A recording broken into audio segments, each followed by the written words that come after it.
একটা ক্লাসরুমে আমরা যদি স্টুডেন্ট হিসাব করি 50 থেকে 65 জন, তো এইভাবে করে যদি প্রত্যেকটা ক্লাসরুমের হিসাব করি আমরা তো অটোমেটিক বের করে ফেলতে পারি যে কতগুলা স্টুডেন্ট মারা গেছে, আমার টিচাররা কতজন আহত হয়েছে, কতজন মারা গেছে, কতজন কোথায় আছে।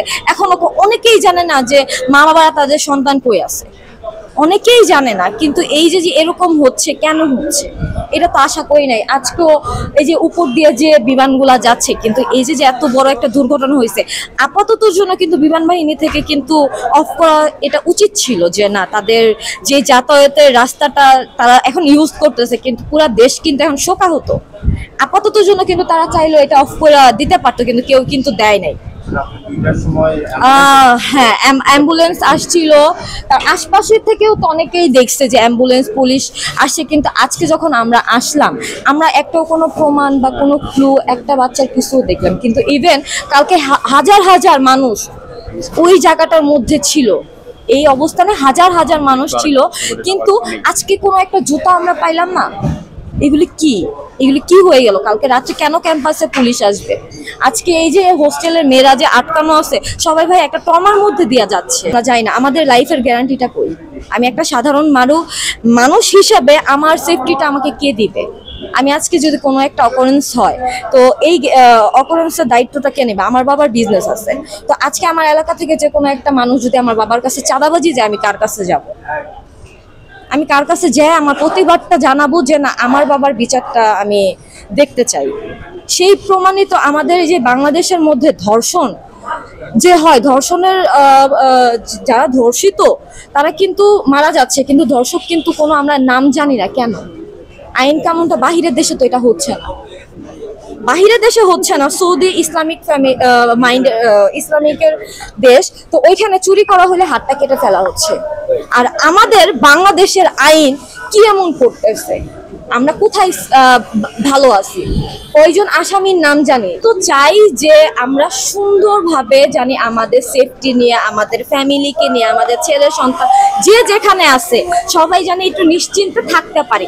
দেখেন, বাজার মূল্য যদি একটা সাধারণ মানুষের হিসাবটা করি, বাজার মূল্য বাড়ায় দিচ্ছে, আমরা কোনো দিক থেকে আমরা শান্তিতে নাই ভাই। একটা মানুষ দেশ ত্যাগ করছে, হ্যাঁ, তার উপর এত কিছু ব্লেম দেওয়া হচ্ছে। ওকে ফাইন, সে 16 বছর এই দেশে রাজত্ব করলো, 16 দেশে রাজত্ব করার পর বিএনপির মানুষরা কেন সেই টাইমে আসলো না? জামাত শিবির মানুষরা কেন আসতেছে? আমি কিন্তু কারো পক্ষ নিয়ে ভাই কথা বলতেছি না, আমি হচ্ছে সাধারণ মানুষ হয়ে আমার মনের কোশ্চেন গুলা আমি হচ্ছে বলতেছি যে কি ব্যাপার। আমি দিন শেষে যদি আমার কোনো একটা কিছু হয়, আমি কার কাছে যাবো? এমনকি একটা টিচারই কিন্তু একটা কক্ষে কতজন আমরা প্রেজেন্ট দিত, একটা তো লিস্ট থাকে, ঠিক আছে, বই পুড়ে গেছে, ছারখার হয়ে গেছে, মানুষ মারা গেছে, কিন্তু আমাদের তার টিচারদের একটা আইডিয়া আছে, প্রধান শিক্ষকের তো একটা আইডিয়া আছে যে কতজন স্টুডেন্ট মারা গেছে। সাধারণ নলেজে তো এটা ভাই আসে।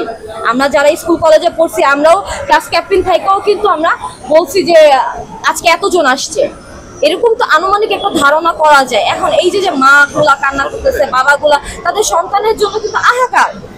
আজকে আমি ঘুমাইতে পারতেছি, আমার বুকের ভিতরটা চুরমার হয়ে যাইতেছে। আমার মানে আজকে সেই সকাল থেকে এই পর্যন্ত আমি আছি, আমার মনে হইতেছে কি বুক এত, মানে আমি দেশের মধ্যে শান্তি নাই।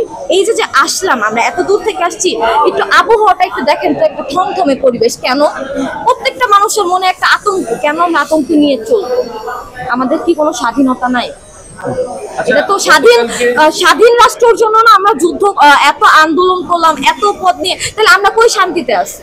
এত অফারেন্স গুলো কেন বাড়তেছে ভাই? সঠিক তথ্য তো কেউ দিবে না। কি যে চুরি করে সে কি আপনাকে বলবে যে আপনি সে কতটুকু চুরি করছে?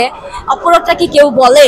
আমরা বাঙালি মানুষ, আমরা কখনোই সত্যটা কোনোদিনও আমাদের সামনে ক্লিয়ার হয় নাই। আমরা যতই আন্দোলন করি, যতই যা করি, কখনো কি আমাদের সমাধানটা আমরা ক্লিয়ার ভাবে পাই নাই। যে আমরা শিক্ষার্থীরা যখন বেশি ক্রাউড করতেছিল, এখানে 2-3টা পুলিশের গাড়ি ছিল, 2-3টা পুলিশের গাড়ি ছিল।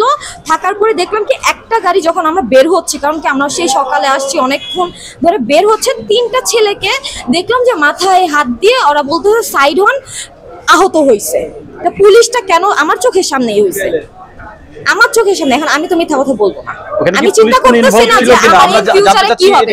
যেটা করছিস ভাই, আমি সেটা সত্যি করতেছেন যে উপদেষ্টাদের বের করার জন্য এত পুলিশ, হঠাৎ করে এত পুলিশ, আর্মি, র্যাব, বিজিবি কেন? এতজন মানুষের কোনো প্রাণের মূল্য নাই, তাদের কি মূল্য আছে ভাই?